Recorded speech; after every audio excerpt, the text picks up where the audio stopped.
Olá, seja muito bem-vindo ao Redação HIT, edição de domingo. E vamos juntos conferir as principais notícias desta semana.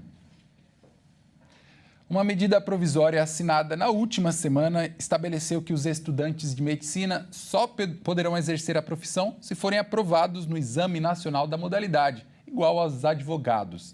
Já o Conselho Federal deixou claro que não concorda. O Conselho Federal de Medicina se posicionou contra a medida provisória assinada pelo presidente Luiz Inácio Lula da Silva, que criou o Exame Nacional de Avaliação da Formação Médica, o ENAMED. A nova regra passa a exigir uma nota mínima para que estudantes de medicina possam obter o registro profissional e exercer a profissão no país. O exame será aplicado a cada 6 meses e terá 2 etapas durante a graduação. A primeira, no 4º ano, terá caráter diagnóstico. Já a avaliação do 6º ano será decisiva para a obtenção do registro médico. O segundo resultado também passará a fazer parte do histórico escolar do estudante. Para ser considerado apto, o candidato deverá alcançar pelo menos 60 pontos em uma escala de 0 a 100. A prova será apenas teórica e poderá ser refeita quantas vezes forem necessárias, já que a aplicação ocorrerá semestralmente. A nota do ENAMED também será utilizada no processo de revalidação de diplomas médicos obtidos no exterior. O Conselho Federal de Medicina criticou a medida e afirmou que o modelo não garante uma avaliação adequada da formação dos futuros profissionais. A entidade questiona a ausência de uma etapa prática no exame e afirma que não participou da elaboração do texto. O CFM informou que pretende apresentar emendas durante a tramitação da proposta no Congresso Nacional. A mudança passa a valer para os estudantes que ingressaram nos cursos de medicina na última semana. A regra não afeta médicos já formados, alunos que estão atualmente em graduação, nem profissionais que tiveram diplomas revalidados antes da nova norma. A medida provisória tem validade imediata, mas precisa ser aprovada pelo Congresso em até 120 dias para continuar em vigor. Um tratamento inédito no Brasil que está em fase preliminar vem usando a inteligência artificial para ajudar pessoas que enfrentam a esclerose lateral amiotrófica, conhecido como ELA. De acordo com os pesquisadores, os primeiros resultados dos testes em pessoas com a doença são animadores. A esclerose lateral amiotrófica, mais conhecida como ELA, é uma doença grave que afeta o cérebro. Com o tempo, a pessoa deixa de realizar atividades como andar, falar, engolir e até respirar. No entanto, a doença não costuma afetar a inteligência, a sensibilidade ou os sentidos. Estima-se que cerca de 6 mil brasileiros vivem com essa esclerose. Geralmente aparece entre os 55 e 75 anos de idade e a maioria dos casos acontece sem causa definida. Atualmente, não existe cura para essa doença. Porém, um projeto inovador desenvolvido no país está ajudando a mudar essa realidade ao inaugurar um novo campo de atuação da inteligência artificial assistiva de alta complexidade, voltada não apenas à comunicação, mas à preservação da produtividade intelectual, científica e profissional. O primeiro estudo de caso do projeto foi realizado por uma psiquiatra, Maria Inês Quintana. Ela é uma das maiores especialistas brasileiras em transtorno de personalidade borderline, que é quando uma pessoa tem uma intensa instabilidade emocional. A psiquiatra foi diagnosticada com ela há quase 3 anos e perdeu completamente a mobilidade do corpo, mas continuamente ativa. E com o apoio da tecnologia, ela retomou suas atividades profissionais. O físico Steve Hawking foi um dos mais conhecidos portadores dessa esclerose. Ele foi diagnosticado aos 21 anos e conseguiu sobreviver à doença por décadas, seguindo com sua carreira. Na época, o britânico recebeu tratamento que consistia em cuidados paliativos extensivos. Aqui no Brasil, o futuro para pacientes que sofrem desse desafio pode ter mais esperança. O projeto teve um investimento de cerca de 5 milhões de reais e está na versão de testes preliminares. A proposta visa ajudar pessoas que perderam os movimentos, mas mantêm as funções intelectuais preservadas. Os anabolizantes, que são hormônios fabricados em laboratório, têm efeitos terapêuticos, mas também podem fazer muito mal. principalmente se forem usados sem orientação médica. Por isso, médicos da Unifesp criaram um programa para incentivar o abandono destas substâncias. Médicos e pesquisadores do Hospital São Paulo, da Unifesp, criaram um programa para ajudar pessoas que usam anabolizantes a interromper o consumo de hormônios com segurança. A proposta é evitar que a parada repentina cause novos problemas à saúde. A iniciativa foi lançada após a morte do influenciador Gabriel Ganley, de 22 anos, no mês de maio. Ele tinha cardiomiopatia hipertrófica, uma doença que aumenta a espessura do músculo do coração e dificulta o bombeamento do sangue. O uso de esteroides pode agravar esse tipo de condição. O programa recebeu o nome de Saindo do Suco, expressão usada nas redes sociais para se referir ao uso injetável de anabolizantes. Muitas pessoas começam a usar hormônios em busca de mais disposição, vigor físico e ganho rápido de massa muscular. Mas esses efeitos também podem tornar o abandono mais difícil. No uso contínuo de anabolizantes pode fazer o organismo reduzir ou interromper a produção natural de hormônios. Quando a substância é retirada sem acompanhamento médico, o corpo nem sempre consegue retomar essa produção sozinho. Por isso, a interrupção pode exigir medicamentos e acompanhamento especializado. O excesso de hormônios aumenta o risco de trombose, infarto e AVC, além de poder causar infertilidade, calvície e ginecomastia. Como o uso para fins estéticos é proibido pelo Conselho Federal de Medicina, muitos usuários recorrem a produtos clandestinos e tentam parar sozinhos. Em alguns casos, a abstinência leva à retomada do consumo. No programa da Unifesp, cada paciente é avaliado individualmente. O atendimento começa com um endocrinologista, que investiga possíveis alterações hormonais. Dependendo do histórico de uso, também pode haver encaminhamento para o cardiologista e outros especialistas. O serviço é gratuito, sigiloso e pode ser feito à distância, por pessoas de todo o país. Para participar, é necessário enviar um e-mail para saindodosuco@gmail.com.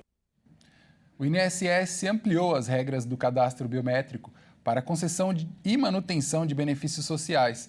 A medida é apontada como um requisito para evitar fraudes e aumentar a segurança do beneficiário.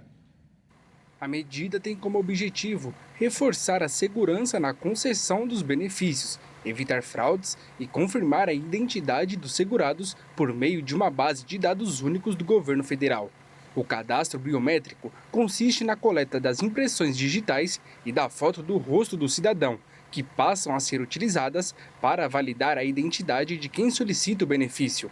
Na prática, o governo fará a consulta automaticamente nas bases biométricas já existentes, como as da nova Carteira de Identidade Nacional, da Justiça Eleitoral e da CNH. Caso o cidadão ainda não tenha esse registro, será necessário realizar o cadastro antes da liberação do benefício.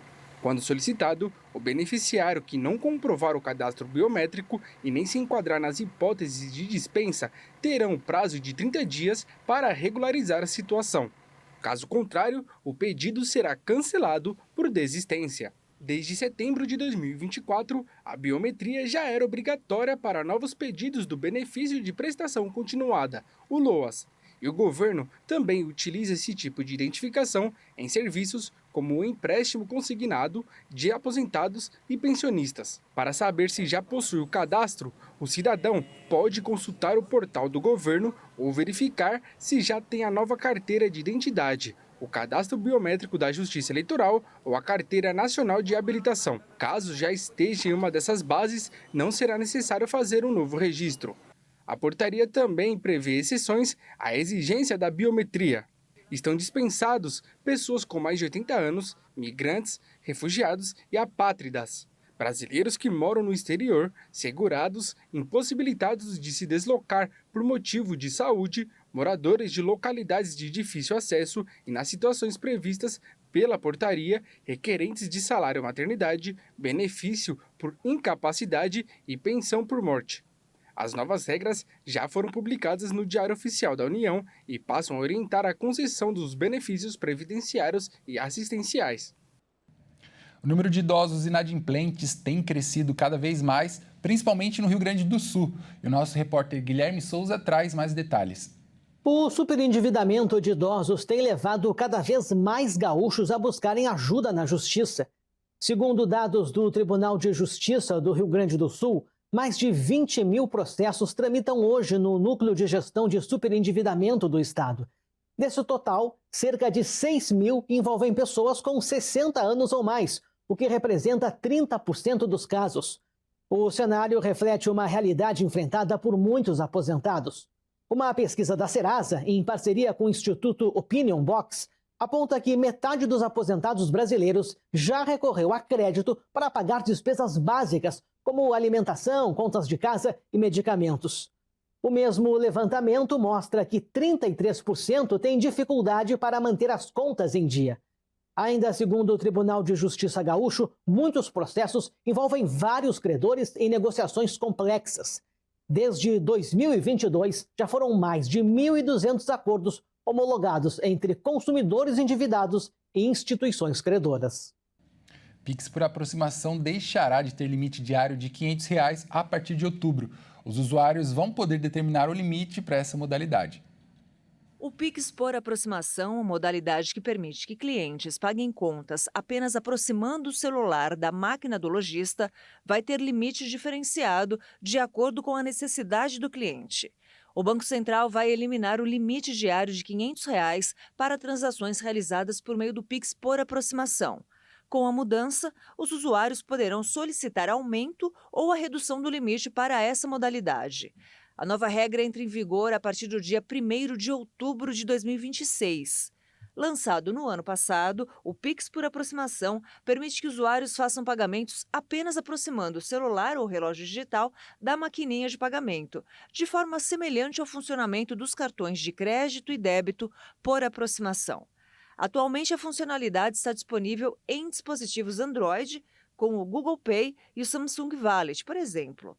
Os iPhones não oferecem o recurso porque a Apple ainda não permite que aplicativos de carteira digital atuem como iniciadores de transação de pagamento, exigência necessária para a operação.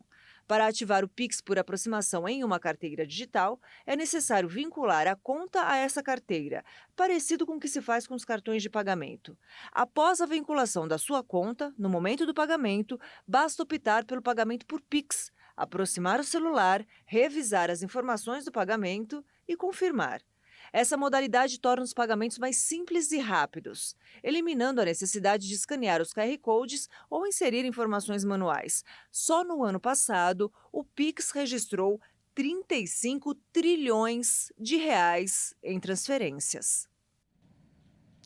Cada vez mais mulheres estão transformando sonhos em negócios e conquistando espaço no mercado.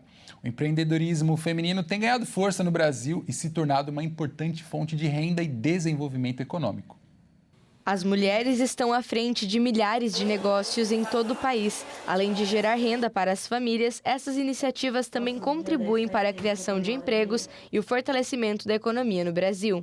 O impacto é enorme. Essas mulheres, elas estão gerando renda, elas estão gerando emprego e elas estão gerando transformação, além de contribuir para o desenvolvimento econômico local. É um impacto econômico e é um impacto social também, porque essas mulheres servem de exemplos para crianças e futuros empreendedores. Nos últimos anos, o número de mulheres à frente do próprio negócio tem crescido. A busca por autonomia financeira e a identificação de novas oportunidades de mercado estão entre os fatores que explicam esse avanço. Mas mesmo com esse aumento, o acesso a crédito, por exemplo, financiamentos e outros incentivos ainda é um desafio para muitas empreendedoras. É mais difícil, apesar das mulheres conseguirem muito crédito. Então, hoje são 40% de mulheres com acesso ao crédito, mas isso corresponde a 29% do volume e uma taxa de juros em torno de 4% mais cara do que a dos homens.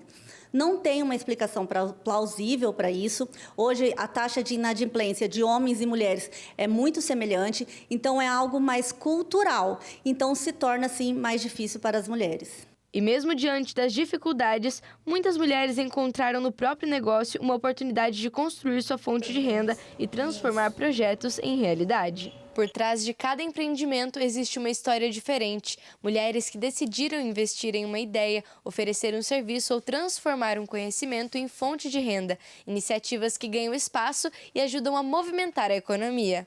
A história da Dariana reflete a trajetória de muitas brasileiras que decidiram investir em uma ideia e torná-la realidade. Com dedicação e persistência, ela construiu o próprio caminho e agora conta como tudo começou. Surgiu de uma conversa com o meu atual sócio. Na época trabalhávamos na mesma empresa, porém com conhecimento há mais de 10 anos no segmento, ele na parte técnica, financeira e eu na parte comercial. Um dia conversando aleatoriamente, eu sempre tive um sonho de empreender. Aí ele falou: Dariana, vamos abrir uma distribuidora? Eu não pensei em duas vezes, que eu vi a oportunidade de realizar um sonho e eu aceitei na hora unir o útil ao agradável. Eu com o meu conhecimento, segurança nessa parte comercial e ele com toda a bagagem e experiência na área técnica. Manter uma empresa em funcionamento exige organização, comprometimento e muito trabalho. Para muitas empresárias, a rotina também inclui o equilíbrio entre as atividades profissionais e a vida pessoal. É desafiadora. Sou uma mulher divorciada, com 2 filhos pré-adolescentes, passar o dia inteiro dentro da empresa e conciliar com a rotina deles, escola, programas, eventos, médico, e chegar no final do dia, chegar em casa, ainda fazer todo o papel ali familiar, conversar, dar atenção para você dormir e no outro dia começar tudo de novo. Então, realmente, é um desafio diário. O avanço do empreendedorismo feminino reforça a importância da participação das mulheres no desenvolvimento econômico. Negócios liderados por elas movimentam o mercado, ampliam oportunidades e contribuem para o crescimento de diversos setores. Uma pesquisa recente aponta que mais de 17% dos jovens do Rio de Janeiro não trabalham nem estudam. Vamos ver com Joenison Santos. O número de jovens entre 15 e 29 anos no estado do Rio de Janeiro sem trabalho, estudo ou qualificação chegou a 600 mil, o equivalente a 17,5% dessa faixa etária. Os dados são da Pesquisa Nacional por Amostra de Domicílios, Educação, divulgada pelo Instituto Brasileiro de Geografia e Estatística. Em 6 anos, o Rio reduziu em 274 mil o número de jovens que não trabalham, não estudam e não participam de curso de qualificação. Mesmo assim, o estado ainda apresenta o pior desempenho entre os estados da região sudeste. Esse grupo é formado por realidades diferentes. Há jovens que estão desempregados e buscando uma oportunidade no mercado de trabalho, outros que enfrentam dificuldades para continuar os estudos e também aqueles que se dedicam a atividades domésticas e de cuidado com a família sem remuneração. Os dados também acendem um alerta para a necessidade de políticas públicas voltadas à educação, à qualificação profissional e à geração de emprego para a juventude. Para especialistas, ampliar o acesso à formação e às oportunidades de inserção no mercado de trabalho é fundamental para reduzir a vulnerabilidade social e melhorar perspectivas dessa parcela da população. A Comissão Nacional de Justiça aprovou uma resolução que regulamenta o prazo máximo de crianças e adolescentes em ambientes digitais. A nova norma estipula que os influenciadores mirins precisam de autorização judicial em caso de exposição nas redes sociais. A proposta estabelece ainda que os alvarás terão prazo máximo de vigência de 12 meses para crianças e de 18 meses para adolescentes. Os termos fixados poderão ser alterados a qualquer momento, caso o juiz considere necessário. A regulamentação entra em vigor na data de sua publicação no Diário da Justiça Eletrônico. Essa regulamentação é uma consequência da entrada em vigor em março do ECA Digital, que reforçou a necessidade de alvarás para a atuação dos chamados influenciadores mirins no ambiente digital. Conforme a proposta do Conselho, fica proibida a participação de crianças e adolescentes em conteúdos que violem seus direitos, incluindo material sexualizado, violento, discriminatório ou relacionado a apostas e trabalho infantil. Caso seja identificado conflito de interesses entre o menor e seus responsáveis legais, ou entre qualquer um dos envolvidos no pedido, o juiz deverá adotar medidas para garantir a proteção adequada dos interesses da criança ou do adolescente. Um dos principais pontos da proposta é a proteção do patrimônio dos menores. De acordo com a regra, os ganhos obtidos com o trabalho de crianças e adolescentes serão acompanhados pela Justiça. Entre as medidas que poderão ser determinadas estão a prestação de contas pelos responsáveis, a reserva dos recursos em conta e a aplicação dos valores em nome do menor. O juiz também poderá restringir o uso desse dinheiro quando houver indícios de exploração econômica ou um risco ao patrimônio da criança ou do adolescente. A proposta busca criar uma padronização nacional para a concessão de alvarás diante do crescimento da exposição de crianças e adolescentes nas plataformas digitais. muitas vezes associada à monetização de conteúdo, patrocínios e outras formas de ganho financeiro. E veja a seguir, crise climática faz o preço do café subir em todo o mundo. A reportagem completa você confere no próximo bloco. Nós voltamos já.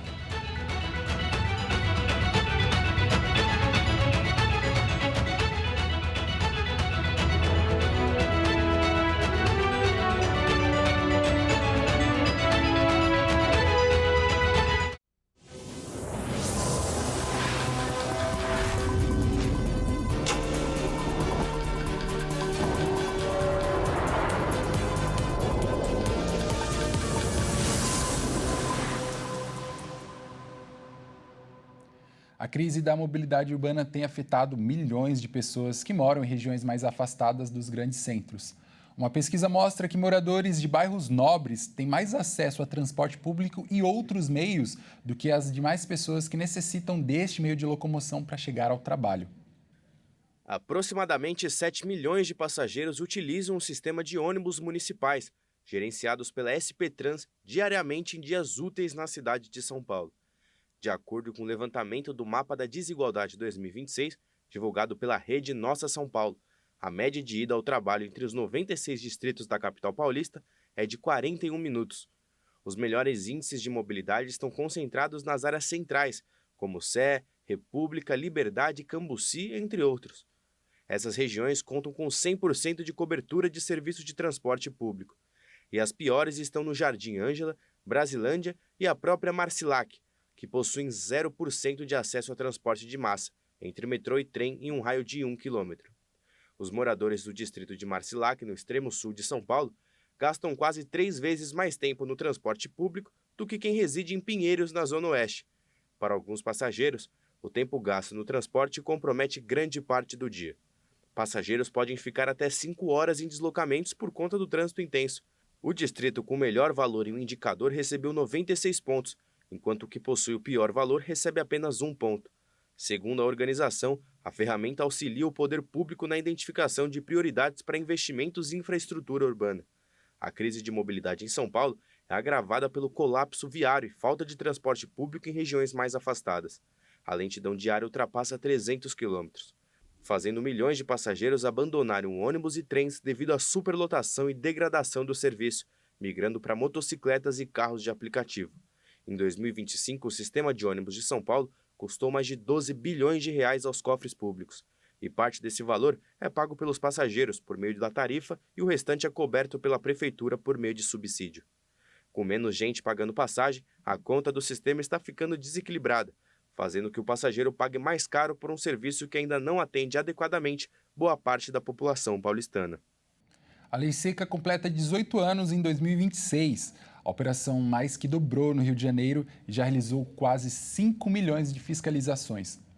A Lei Seca completou 18 anos nesta semana. No Rio de Janeiro, a operação de fiscalização criada em 2009, um ano após a entrada em vigor da legislação federal, acumula 17 anos de atuação e tem contribuído para a redução do número de mortes e feridos em acidentes de trânsito desde o início das blitzes. Mas, ao mesmo tempo, os dados mais recentes apontam um sinal de alerta. O percentual de motoristas flagrados dirigindo após consumir bebida alcoólica mais do que dobrou no período pós-pandemia. Entre 2014 e 2019, a alcoolemia foi identificada em cerca de 5% das abordagens realizadas pela fiscalização. Já entre 2022 e abril de 2026, o índice subiu para mais de 10%. Desde o início da operação no Rio, quase 5 milhões de motoristas foram abordados em mais de 42 mil blitz. Ao todo, mais de 4 milhões e meio de testes do bafômetro foram realizados e cerca de 360 mil ocorrências relacionadas ao consumo de álcool ao volante foram registradas. Os resultados apontam o impacto direto da legislação na segurança viária. Desde a implantação da Lei Seca, o estado do Rio registrou queda superior a 21% na taxa de mortes no trânsito e redução de 38,6% do número de feridos em acidentes. Além dos indicadores, especialistas destacam que a combinação entre álcool e direção tem sido cada vez menos aceita socialmente. Apesar dos avanços, a As estatísticas ainda acendem um alerta para o comportamento de parte dos motoristas fluminenses. Segundo o deputado federal Hugo Leal, autor da Lei Seca, os resultados comprovam a importância da legislação, mas reforçam a necessidade de manter as ações de conscientização e fiscalização para evitar retrocessos. Um levantamento do Observatório das Migrações Internacionais mostrou que as solicitações de refúgio de cubanos cresceu quase 80 vezes no Brasil comparado ao ano anterior e ultrapassam a de venezuelanos. Um estudo feito pelo Observatório das Migrações Internacionais, a OBMigra, mostra que o número de cubanos ultrapassou o de venezuelanos, assumindo a liderança. E, de acordo com a pesquisa que foi feita em parceria com o Ministério da Justiça, foram realizadas 80 mil solicitações de refúgio no Brasil, de todas as nacionalidades, sendo metade de cubanos, o que representa 55% do número total de pedidos. Um dos motivos dessa demanda é a crise que Cuba vem sofrendo com o desabastecimento e o empobrecimento da população em decorrência da economia enfraquecida. A crise, que já vem de anos desde a União Soviética, chegou ao seu ponto mais crítico esse ano. Desde a intervenção de Donald Trump no território venezuelano, que cortou o fornecimento de petróleo, que era seu principal fornecedor, causando assim mudanças no sistema elétrico e gerando apagões que duram até 20 horas por dia. Diante da pressão americana, o parlamento cubano aprovou recentemente um pacote de reformas econômicas. Ainda segundo o estudo, 52% dos pedidos de refúgio autorizados pelo Comitê Nacional para Refugiados ocorrem em estados de região norte do país. No Mato Grosso do Sul, a polícia desarticulou um esquema de drogas que pode ser considerada a maior apreensão de cocaína já registrada no Brasil. Vamos ver com Wellington Pael. 8 caminhões carregados com madeira foram retidos durante a operação, após autoridades identificarem indícios de que a carga era utilizada para ocultar cocaína em um esquema internacional de tráfico de drogas. A apreensão, anunciada neste domingo, ocorreu em ações realizadas aqui em Corumbá, no Mato Grosso do Sul, e também em Cáceres, no estado do Mato Grosso, totalizando aproximadamente 260 toneladas de madeira sob fiscalização. Em Corumbá foram retidos 4 caminhões com cerca de 130 toneladas de madeira. Outros 4 veículos com volume semelhante de carga foram interceptados em Cáceres. As ações fazem parte de uma operação coordenada pela Receita Federal em cooperação com autoridades dos Estados Unidos e da Bolívia. Segundo as informações de inteligência compartilhadas entre países, o grupo criminoso utilizava uma técnica de ocultação em que a cocaína era misturada à estrutura da madeira, dificultando assim a identificação durante fiscalizações em fronteiras e pontos de comércio internacional. Com base em ocorrências anteriores envolvendo o mesmo método de ocultação, as autoridades estimam que entre 10% e 20% do peso total das cargas possa corresponder a substâncias ilícitas. Caso a hipótese seja confirmada, a apreensão poderá alcançar entre 20 e 50 toneladas de cocaína, volume que pode representar a maior apreensão de droga já registrada no Brasil. A investigação aponta a ligação entre a apreensão realizada no Brasil e uma operação da aduana do Chile, ocorrida em junho, quando foram apreendidas cerca de 100 toneladas de cocaína provenientes da Bolívia, também escondidas em cargas de madeira por meio do método semelhante. Segundo as informações repassadas pelos Estados Unidos, as cargas apreendidas no Chile e no Brasil teriam origem no mesmo local de produção na Bolívia, indicando a atuação de uma rede internacional de tráfico de drogas. A operação reforça a atuação conjunta entre Brasil, Estados Unidos e Bolívia no combate ao tráfico internacional de drogas e evidencia o nível de sofisticação das organizações criminosas envolvidas. As cargas permanecem sob fiscalização e os procedimentos periciais seguem em andamento para confirmar a quantidade exata de cocaína encontrada, e novas informações serão divulgadas após a conclusão das análises técnicas. Um grupo de cientistas percorreu o rio Tietê, coletando amostras de água para avaliar os diferentes tipos de poluição existentes no principal rio de São Paulo.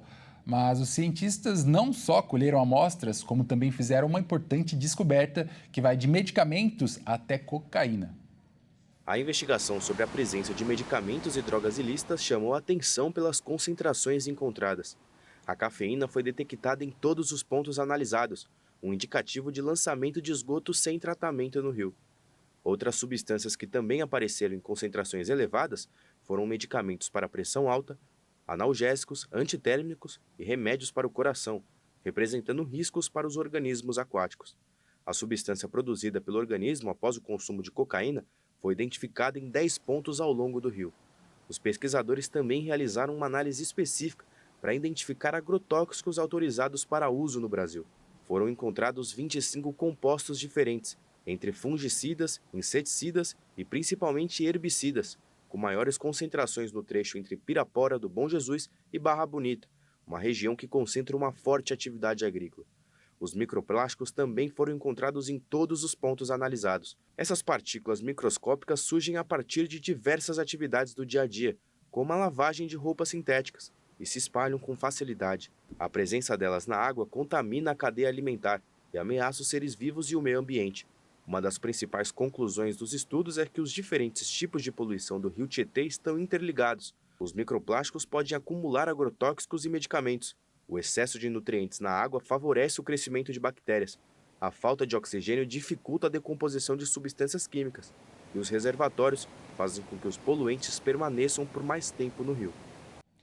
Olha só, o consumidor está pagando o preço da crise climática até para tomar um simples café.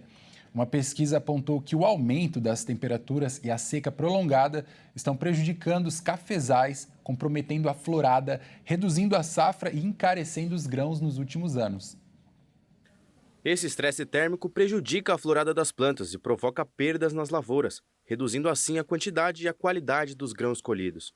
Tudo isso compromete a safra e faz o processo da matéria-prima disparar. O estudo analisou 25 países produtores de café, que juntos respondem por praticamente toda a produção mundial. Todos eles registraram mais calor nos últimos 5 anos, por causa das mudanças climáticas.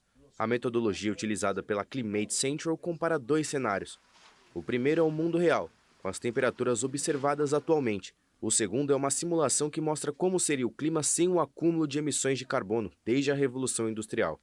A diferença entre esses 2 cenários, medida pelo número de dias acima de um limite crítico de temperatura, é o que os pesquisadores atribuem às mudanças climáticas. O Brasil, responsável por cerca de 1/3 da produção mundial de café, acumulou entre 2021 e 2025 70 dias extras de calor intenso por ano, que não existiriam sem as mudanças climáticas. Em um cenário sem a poluição gerada pelas emissões de carbono, o país teria hoje, em média, 117 dias por ano de calor prejudicial às lavouras de café. Com as mudanças climáticas, esse número chega a 187 dias. Na prática, isso significa que a cada 4 dias no Brasil, um é mais quente do que realmente deveria ser por causa da crise climática associada à ação humana. Por fim, o relatório aponta algumas medidas que podem ajudar a reduzir esse impacto. Uma delas é o cultivo em áreas sombreadas, já que a menor incidência direta de sol evita o excesso de calor.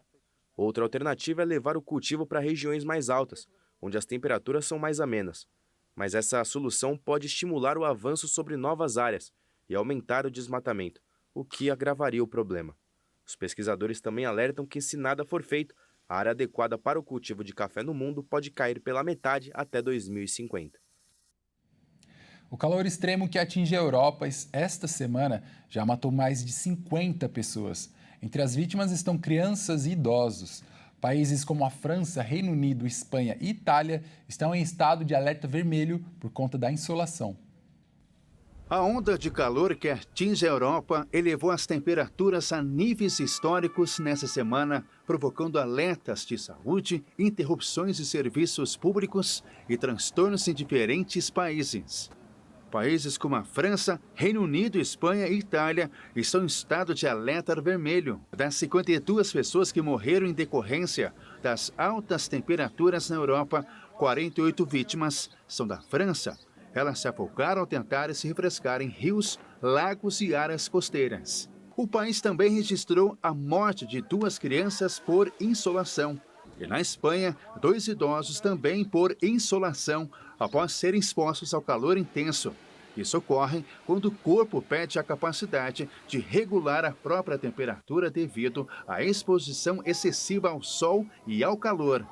A Espanha sofreu nos últimos 2 dias os mais quentes já registrados desde o início da série histórica que começou em 1950. Na Cantábria, que fica localizada no norte espanhol, os termômetros atingiram 43 graus, maior temperatura já registrada no território. De acordo com meteorologistas, a atual onda de calor que atinge as regiões da Europa Ocidental e Central está sendo alimentada por uma área de alta pressão estacionada sobre os países, que eleva as temperaturas à medida que o ar se comprime em direção ao solo. O fenômeno é conhecido como cúpula do domo, que é agravada pela formação do Super El Niño, que aquece as águas do Oceano Pacífico.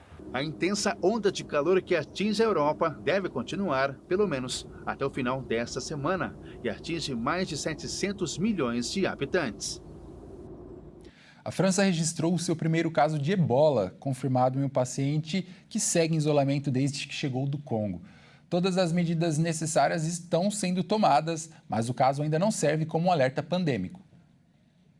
Durante o atual surto da doença, o Ministério de Saúde da França anunciou o primeiro caso positivo de ebola no país. O caso aconteceu com um paciente que retornava de uma missão humanitária no Congo e, após o retorno, foi encaminhado imediatamente para um hospital. Felizmente, até o momento, o estado do paciente é estável e está sendo tratado sob protocolos rigorosos de segurança. A França dispõe de estruturas especializadas para lidar com doenças altamente transmissíveis, como o ebola. O paciente segue isolado desde sua chegada e uma investigação epidemiológica está em andamento para identificar possíveis contatos que ele possa ter feito. O risco de propagação do surto da doença na República Democrática do Congo e em Uganda é alto nos níveis nacionais e regionais, mas baixo em escala global. Vale lembrar que a declaração da organização ressalta que o surto ainda não se encaixa como emergência pandêmica, mas há uma preocupação com a possibilidade de propagação por conta do aumento contínuo do fluxo internacional. Bom, e olha só essa notícia. Registros no cartório de crianças com o nome Neymar têm crescido cada vez mais no Brasil. Para se ter uma ideia, desde 2009, ano que Neymar estreou no Profissional do Santos, mais de 1.800 crianças ganharam o nome do craque. O nome Neymar voltou a ganhar força nos cartórios brasileiros. E a explicação passa mais uma vez pelo futebol. Um levantamento feito em registros civis de São Paulo mostra que desde 2009, ano da primeira explosão do nome, até 2026, já foram 1.881 registros espalhados pelo país. O auge aconteceu em 2011, justamente no ano em que Santos conquistou a Libertadores, com Neymar como protagonista. Só na capital paulista foram 99 crianças registradas com Neymar como primeiro nome e outras 52 com o nome em segunda posição. Os números mostram como o impacto de um jogador ultrapassa os gramados. O nome apareceu em cidades da Grande São Paulo, como Osasco, Guarulhos e Carapicuíba, além do litoral e interior do estado, acompanhando os grandes momentos da carreira do atacante. E uma notícia que pegou todos de surpresa é que Ronaldinho Gaúcho vai voltar a jogar futebol profissionalmente. O ex-camisa 10 vai vestir agora a camisa do Ravenna FC da Itália, onde vai juntar habilidade e ação comercial do clube. Vamos conferir mais detalhes. O ex-jogador da seleção brasileira Ronaldinho Gaúcho, aos 46 anos, anunciou que voltará a jogar profissionalmente após 11 anos longe dos gramados. O grande ídolo do futebol brasileiro vai defender o Ravenna Futebol Clube, equipe da terceira divisão da Liga Italiana. A informação já havia sido veiculada pela imprensa italiana e foi oficializada pelo clube. Nas redes sociais, o time divulgou o anúncio da chegada do astro brasileiro. Apesar do impacto global da notícia, a diretoria do clube italiano tratou de moderar as expectativas, ainda sobre a participação do craque em campo. Questionado pela imprensa local, o vice-presidente do Ravenna, Ariel Dubraida, indicou que o acordo tem forte apelo comercial e promocional, embora não tenha descartado a presença do brasileiro nas partidas. Pentacampeão mundial com a seleção brasileira em 2002, o ídolo tem passagens por grandes times europeus, como Barcelona, Milan e PSG. Já no Brasil, o camisa 10 jogou no Grêmio, no Flamengo, Atlético Mineiro e Fluminense, onde foi seu último clube na carreira em 2015. Bom, essa edição fica por aqui. Eu agradeço demais a sua companhia e desejo a você um ótimo domingo. Tchau, tchau.